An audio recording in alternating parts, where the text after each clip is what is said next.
रुद्राय च नमः शर्वाय च पशुपतये च नमो नीलग्रीवाय च शिबिकण्ठाय च नमः प्रवर्ते च युक्तकेशाय च नमः सहस्राक्षाय च शतधन्वने च नमो गिरिजाय च शिबिभिष्टाय च नमो मेधुष्टमाय च शुभते च नमो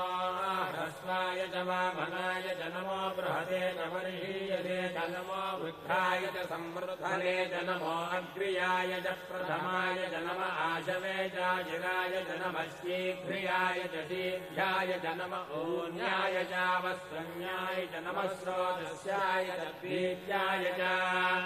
नमो ज्येष्ठाय च कनिष्ठाय च नमः पूर्वजाय च परजाय च नमो मध्यमाय च पगल्भाय च नमो जघन्याय च बुद्धियाय च नमः श्रोभ्याय च प्रतिशल्याय च नमो याम्याय च क्षेम्याय च नमो उर्भर्याय च